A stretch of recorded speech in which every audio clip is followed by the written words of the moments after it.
सोमवारी झालेल्या नाशिक महापालिकेच्या अर्थसंकल्पीय महासभेत सुरुवातीला वातावरण तापले असले तरी पुढे सर्व सदस्यांनी शांततेत चर्चा करत उत्पन्नाचे स्रोत वाढवण्यावर भर दिला.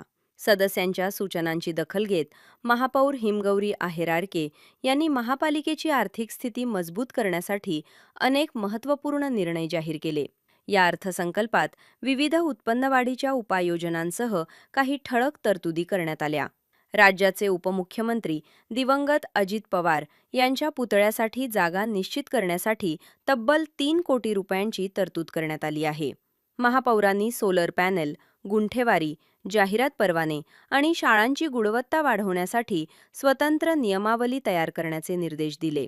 तसेच शहरात नाविन्यपूर्ण योजना राबवण्यासाठी BOT तत्वावर प्रकल्प उभारणे, नवीन हॉकर झोन तयार करणे आणि नाशिक गावठाणातील ब्लू लाईन व रेड लाईन संदर्भात शासनाकडून माहिती मागवण्याचा निर्णय घेण्यात आला.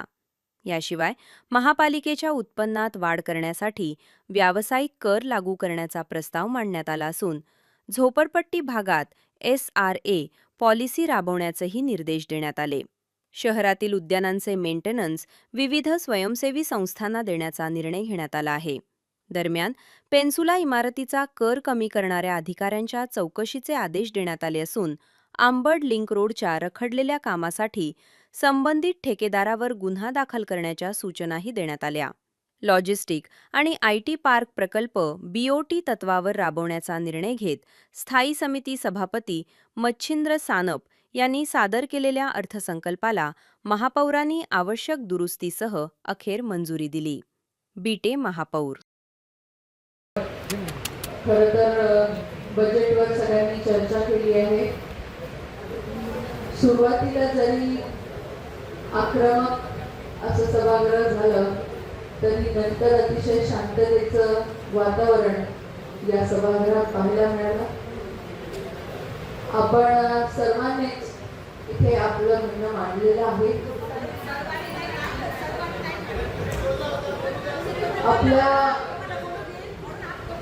आपल्या सगळ्यांचंच म्हणणं ऐकल्यानंतर काही उत्पन्नाचे स्रोत इथे सर्व पदाधिकाऱ्यांनी, सर्व सहकाऱ्यांनी इथे सांगितले आणि त्यामध्ये सगळ्यात पहिली जी मागणी आहे ते म्हणजे आपल्या सन्माननीय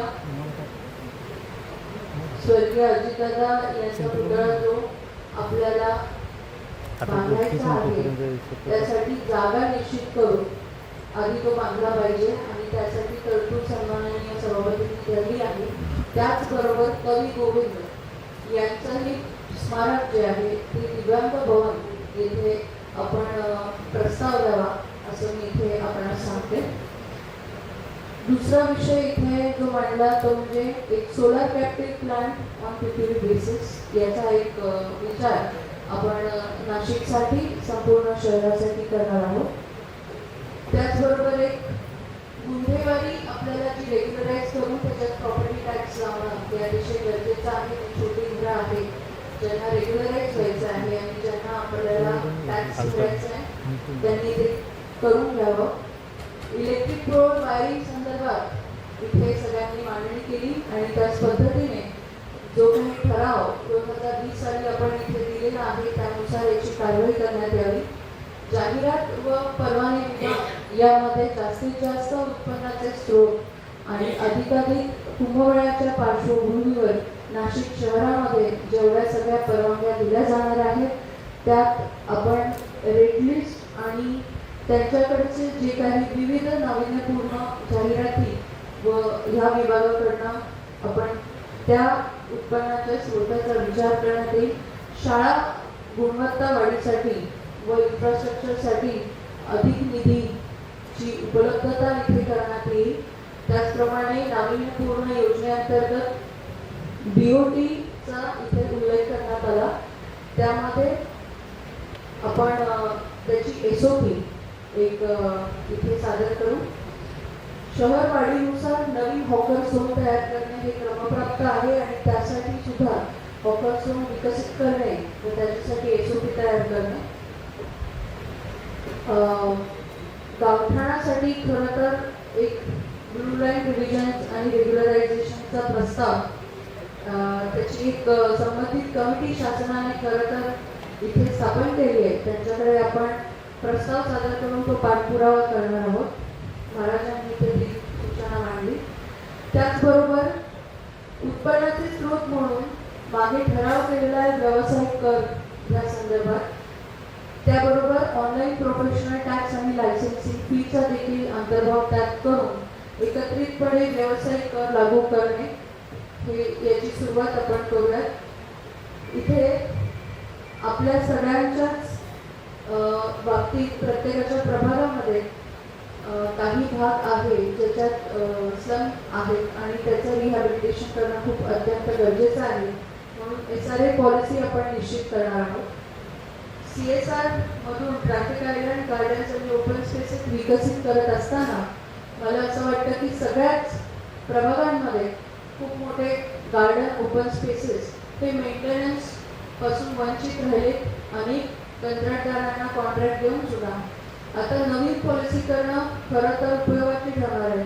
प्रत्येक प्रभागात भरपूर NGOs आहेत आणि मला असं वाटतं की मिनिमम मेंटेनन्स चार्जेसच्या बेसिसवर प्रत्येक प्रभागात आपल्या स्वतःच्याच प्रभागातल्या NGOsला हे गार्डन्स मेंटेनन्ससाठी देण्याची SOP आपण तयार करू, जेणेकरून आपलंही लक्ष त्यात राहील आणि कमीत कमी खर्चात आपले गार्डन्स मेंटेन राहतील.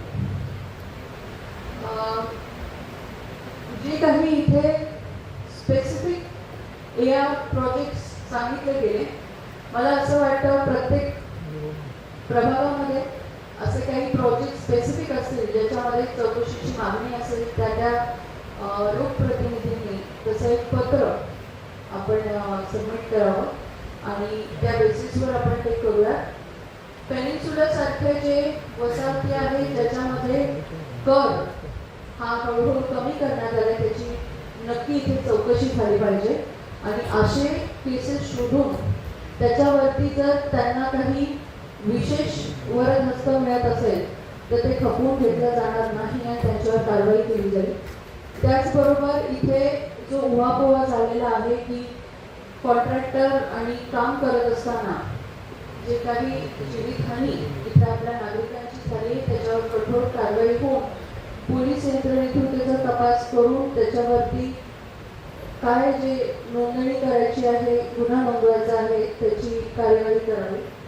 त्याचबरोबर आता उत्पन्नाचे स्रोत इथे आपण त्याचा उहापोहा करून झालेला आहे. त्यात इथे लॉजिस्टिक पार्क, IT पार्क देखील इथे डिस्कशनमध्ये आलेला आहे. त्यामुळे BOT, IT आणि लॉजिस्टिक्स याचा अंतर्भाव पुढे आपण या बजेटमध्ये करणार आहोत. त्याचबरोबर सन्माननीय स्थायी समिती सभापतींनी इथे जे बजेट सादर केले आहे त्यात दुरुस्तीसह मंजुरी देण्यात येत आहे.